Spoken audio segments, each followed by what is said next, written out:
Welcome back to the deep dive.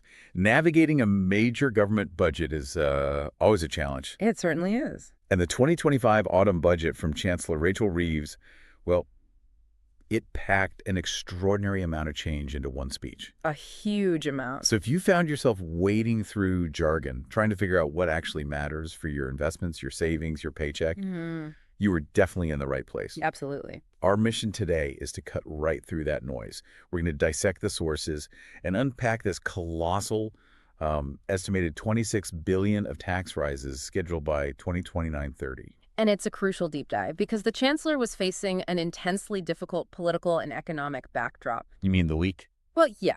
She had to begin her remarks by acknowledging that serious error of the Office for Budget Responsibility, releasing key numbers early. Right. But beyond that drama, the fundamental challenge was economic. And this budget, it's really a roadmap for how the government plans to balance its books. So let's start with the big picture, the official forecasts.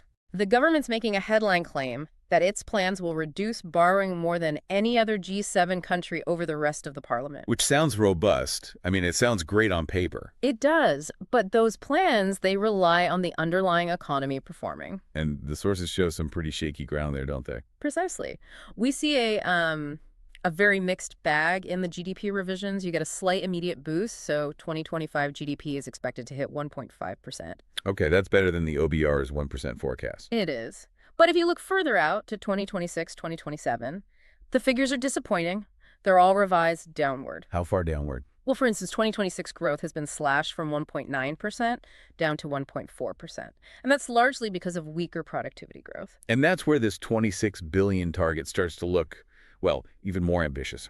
Because weaker productivity means lower tax receipts. It does. The OBR now expects $16 billion less revenue than they initially hoped for by 2029-30. So that deficit has to be made up somewhere else? Exactly. And the inflation picture isn't helping either. The forecasts are higher than predicted. We're looking at 3.5% in 2025 and 2.5% in 2026. And when you look at the total picture, the sheer scale of the national debt is what really anchors this whole conversation. It's, what, $2.6 trillion this year? It is. But the number that truly highlights the problem is the interest cost. The 1 in every 10 pounds. Right.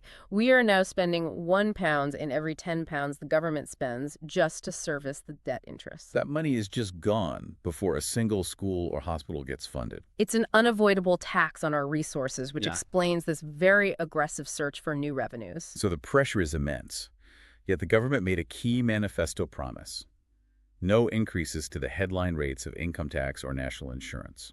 A very tricky promise to keep. So how do you raise $26 billion about keeping it? Well, the sources reveal the primary engine for this, and it's a tactic that is both quiet and devastatingly effective. That tactic is fiscal drag, and it is the single largest generator of revenue in this whole budget. So instead of raising the rate, you just freeze everything. You freeze the thresholds, and they are dramatically extending how long they'll stay frozen. The previous freeze was already scheduled to run for several years. What's the new timeline? They're now static for another 3 years. That means your income tax thresholds will not move until April 2031. 2031. Yes. Think about what that means. If wages and inflation continue to rise, even moderately, anyone getting a pay rise between now and then will find a larger chunk of that new money pulled into a higher tax bracket. Or just pulled into tax for the very first time. Exactly. It's nearly a decade of wage inflation eroding the value of those thresholds. Yeah. That's a huge long-term commitment. It means millions more people paying higher effective tax rates without ever seeing a headline tax rate actually change. That's why it's called stealth taxation.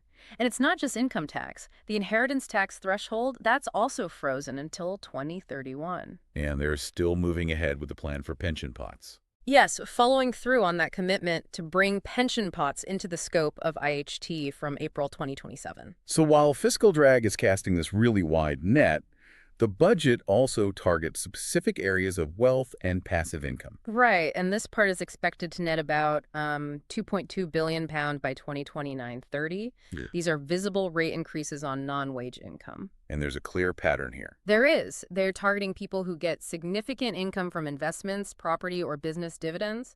We see a 2 percentage point rise in tax rates across the board for dividends. When does that kick in? That starts in April 2026. The upper rate, for example, will jump up to 35.75%. And this is the same for property and savings. Yes, a year later. From April 2027, the rates on property and savings income also go up by 2 percentage points. Now, the government stresses that, 90% of taxpayers won't pay any tax on savings. But for those who do. For them, it's a significant blow. We're talking higher rate taxpayers, business owners who take income as dividends, and landlords. And beyond the rates, they're changing the rules on popular tax-saving vehicles. Let's dig into the ISC reforms. This feels like a deliberate nudge toward a different kind of saving. It absolutely is. From April 2027, if you're under 65, your total £20,000 allowance is effectively being split. You can't just put it all in a cash ISA anymore. No. £8,000 of it will now be reserved exclusively for investment accounts. That leaves a maximum of £12,000 for non-investment accounts, like your standard cash ICO. And the goal there is pretty clear. Oh, very transparent. It's to drive capital into productive investment markets. But the drawback is significant for more conservative savers who rely on cash. They now have less room to shelter their money. But there is some protection for older savers, right? That's right. If you're over 65, you get to keep your full £20,000 cash ISA allowance. And what about junior and lifetime ISCs? Both frozen until 2031. It all ties back into that broader fiscal drag strategy. Okay, let's talk about the salary sacrifice gap. This is one of the most technical changes, and it's aimed squarely at high earners. It really is. Salary sacrifice schemes have been incredibly tax efficient. Because both the employee and employer avoid national insurance contributions. Exactly. Currently 12% for the employee and 13.8% for the employer. Well, from April 2029, NI is going to be charged on pension contributions made via salary sacrifice above £2,000 a year. So this is really targeting people who are aggressively using the scheme to shelter very large chunks of their income from NI. That's the idea. For someone making significant contributions, losing that NI saving is substantial. But crucially, the £2,000 cap means low and middle income earners are completely unaffected. So they can continue using the scheme as normal. Yes. For most people, nothing changes. Okay, we've seen how they're hitting passive income. Now let's pivot and look at how this budget affects property wealth, businesses, and the day-to-day cost of living. Starting with the big one, the mansion tax. Right, the new property surcharge. It'll be paid alongside council tax, but it only affects the top 1% of properties by value. And how much is it? The levy starts at £2,500 for properties between £2 and £2.5 million, and it rises to £7,500 for those over £5 million. It's a policy that generates headlines, but in the grand scheme of things, it's a pretty small revenue generator. That's true. Only about $400 million by 2031. Compare that to the billions from fiscal drag. Exactly. Now, on the business front, we see a key pivot in business rates. The government announced lower rates for over 750,000 retail, hospitality, and leisure properties. But the money to fund those cuts has to come from somewhere. It does. And it seems the underlying message here is a clear policy pivot. They want to support the high street. At the expense of e-commerce. It looks that way.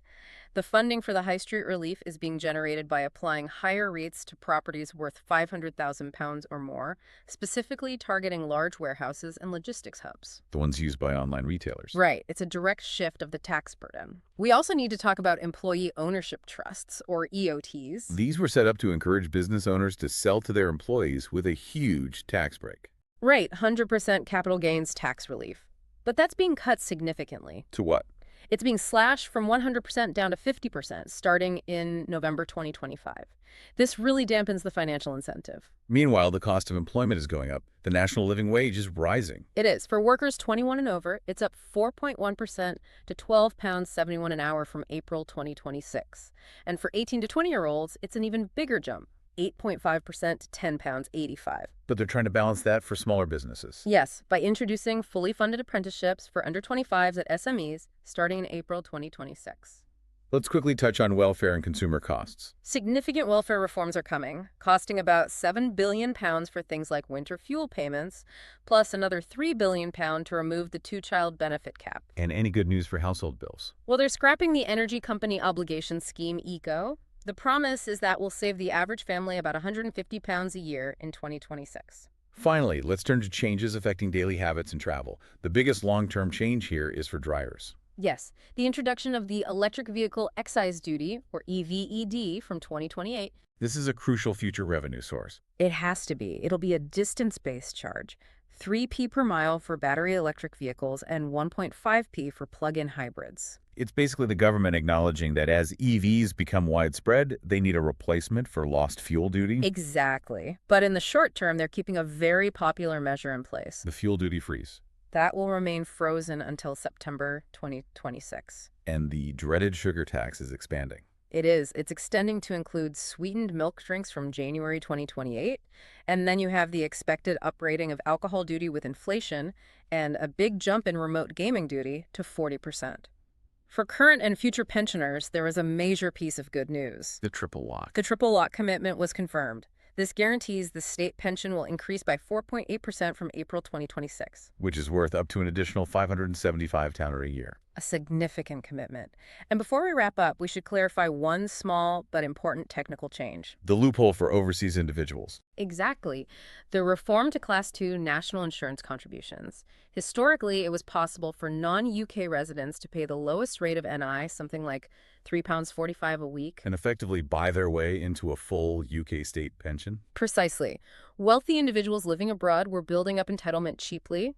The government is now removing access to those cheap Class 2 rates for non-residents to close that loophole. And just to be clear, let's list the key things that were not mentioned in the budget. Very important. There was no change to the pension annual allowance, which is a relief for high savers. Stamp duty. Untouched for residential properties. And of course, the core promise was kept.